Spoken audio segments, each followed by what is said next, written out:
Geeks and Gamers. I'm Matt Lemke here with Three Gamer Goggles at Munchkin Tavern in Origins, at Origins Game Fair in Columbus, Ohio, with the Munchkin czar, Andrew Hacker. Hey folks!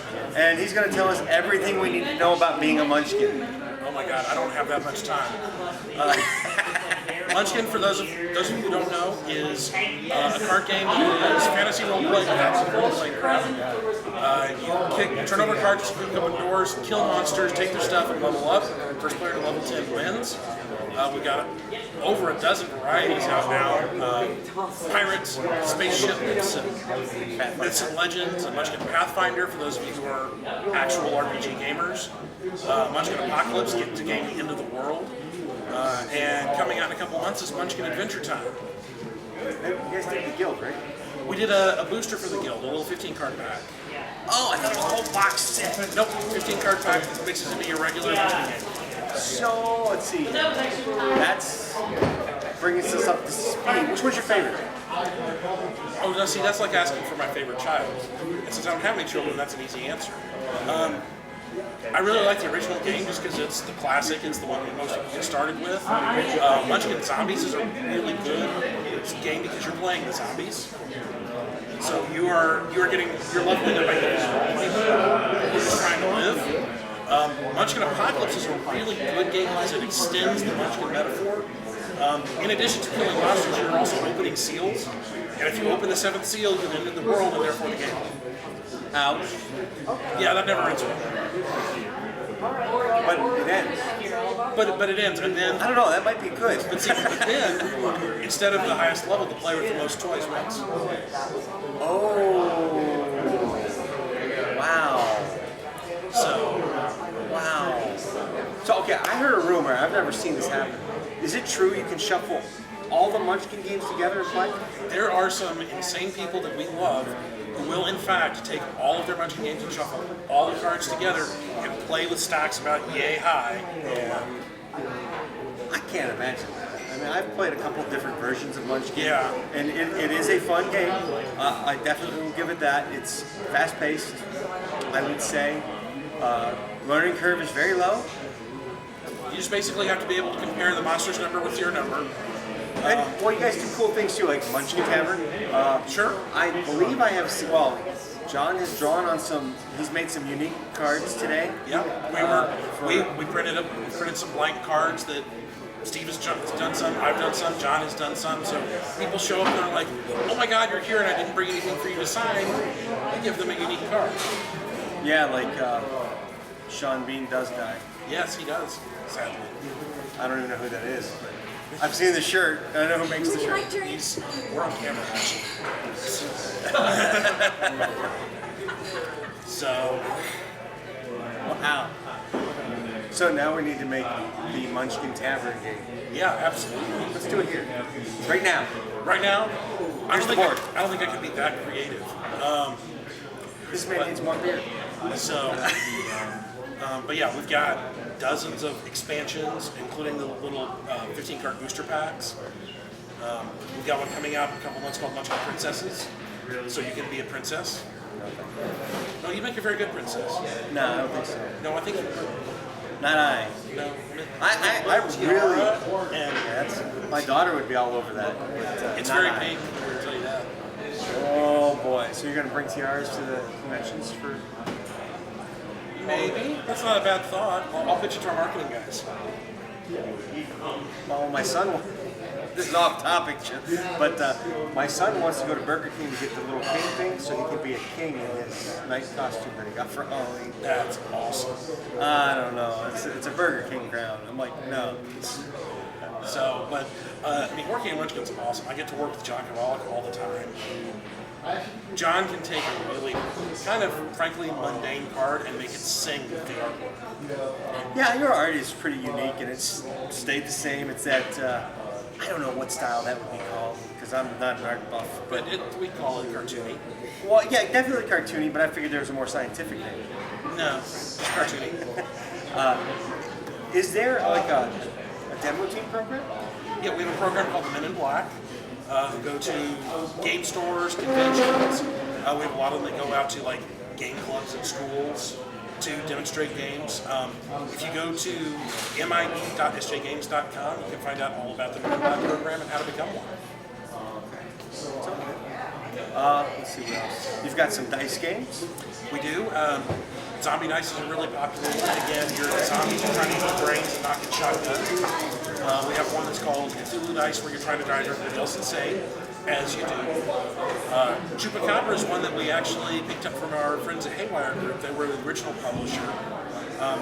You are rolling a bunch of dice and trying to eat chickens, goats, and cows, and collect all the dice and be the winner. Coming out this fall, we've got Mars Attacks the Dice game, where you are Martians attempting to conquer cities and destroy monuments and get the most victory points. Wow. Yeah. That one's Hacks. That one's going to be fun. That's a lot of fun. I played Zombie Dice, I played Cthulhu. I think I prefer Zombie over Cthulhu. But I'm almost positive I played the other one you mentioned. Chupacabra? Yeah, I can't say that. But that's about it. You guys have a whole different line of games too that I was totally unaware of. And I've been doing this type of thing for 3 to 5 years. I had my own game store for 4 years. I didn't know you guys had role-playing games. We do. Our flagship role-playing game is called GURPS, the Generic Universal Role-Playing System. Okay, I lied. I knew. Yeah. I just never put 2 plus 2 together. Wow, I feel stupid. It's a point-buy game. You can build your character exactly the way that you want it. It originally came out in 1986. The 4th edition came out 10 years ago, in 2004. It's still going strong. We've got online PDF support, new PDFs coming out just about every month, and new hardbacks 2 or 3 times a year. Oh, and you're coming out with, you've got these great pocket edition games, which are smaller versions. How do they differ from the large version? So like Pocket Ogre? Yeah, we'll start there. We'll start with Pocket Ogre. Pocket Ogre is a prize here. So yes, Ogre was Steve's very first game design in 1977. One player has a host of hovercraft, howitzers, and infantry. The other player has a tank, but it's a giant monster cyber tank. And the goal is to prevent the tank from destroying the command post, or if you are the tank, destroy the command post and get back off the board.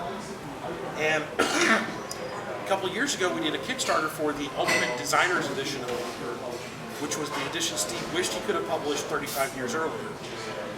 And it came in at $100 and weighs 28 pounds. It's got a whole crap ton of maps and well over 1,000 counters in it. Great value for $100. But we also did what we did called Ogre Pocket Edition, which was the original 1977 version of the game, slightly upgraded. And we're publishing. So the original version was only that big? Yeah. And we're publishing it for the 1977 price. It's $2.95. And that's coming out in the fall? That's out. It's actually shipping to stores right now. See, I'm silly. I thought I just posted something on my blog about it coming out this fall. So maybe I have to go do some homework. So, some other games that we've come out with in the past few years. Revolution is a Euro-style game. You're trying to control various areas of town and build up support so that you can win the revolution. It's really, you pick up the rules in 1 or 2 turns, but then the strategy can take you several games to really master, because you're trying to outthink your opponents, and that's hard for some people. Yeah. We've got a new game that came out last year called Castellan, or Castellan, depending on who you talk to, which is a castle building game. You're trying to enclose courtyards for the most points. It's got over 100 plastic pieces in it, and cards that tell you what pieces you're allowed to play on your turn. It's basically an upgrade of the graph paper, close a square, put your initial in it game. Oh, okay. But with a little more strategy to it. When do I decide to play all my cards and make a really big turn, or restrict my options later in the game? So, and that's out. We've got 2 versions of that. They're each a 2-player game, for 4 players. Very cool. And what's coming out this fall? Well, one thing we're coming out with is a new game called Hipster Dice, but I can't actually talk about that. You're not cool enough, sorry. I'm not here. It's really, I mean, it's a last year game. So, It's awful. it is kind of awful. We've got new Revolution expansion, and God, there's lots of other things that I'm trying to remember which ones I've actually talked about that I can reveal. I think I've spilled everything I can talk about. Well, that's a bummer. So, well, of course we've got more Munchkin plans we haven't announced yet for this year. I'm already working on next year's releases. Well, that's good. So yeah, He's making a Through Gamer Goggles Munchkins game. No, I'm lying. that would be nice. That'd be really cool, actually. Yeah. No, I'm not that popular. Not yet. So, but anyway, yeah, that's pretty much it for now. All right. Well, thank you, Andrew. Thank you very much. Look forward to seeing you guys. Maybe you guys can make it down to Munchkin Tavern. This is Friday, so This is actually Thursday, but it'll probably go up on Friday. I don't know. That's gonna be close. I'm gonna try and get this up tonight. So Okay. yeah, I'm a day behind. I mean ahead all week. Yeah. Yeah. So, but the Munchkin Tavern's in the Crown Plaza Hotel in Columbus. It's right off the lobby. It's called the Boulevard Bar. And we've got a special menu and special announcements every night. I lied. We're not leaving yet. We're gonna talk about the Munchkin themed rooms that you can't get, Yeah, they sold out fast. but they got a slew of all kinds of cool. Wow. We printed up special pillowcases for the Munchkin Tavern pillowcase. Everybody got a swag bag with some releases that aren't in stores yet. We put in some special booths. Just Stuff from the recent Kickstarter in there, maybe? I don't think so. But that's true. There's a Kickstarter going on right now for Munchkin bricks. So if you like Munchkin and you like Lego, go to Kickstarter and search on Munchkin bricks. There's a guy named Guy Himber who's doing Chibi Thulu and the chainsaw and a whole bunch of other stuff as brick playing piece accessories that aren't technically associated with any particular product you might be familiar with. I looked at it. It's got some pretty cool stuff. So, and they just unlocked a new color that I don't think he's announced yet, so I don't want to talk about it. We also, just before this interview, announced that we're partnering with Funko Toy Company to produce Munchkin toys. Funko does a lot of, their big line is called Pop Vinyl, and they've got all kinds of different licensed toys in that. They're going to be doing some Munchkin toys as well. And we've got some more announcements coming up the next couple of nights. So, And you get these cool bookmarks. we also, we give lots of cool bookmarks away. We've done more bookmarks this year than we've done, I think, any other year, because we got a lot of announcements. It seems like in the last year and a half to 2 years, you've really unleashed a lot of stuff. I think that's fair. We opened up Munchkin the right to inbound licensing, where we license properties like Munchkin versions of it 3 or 4 years ago.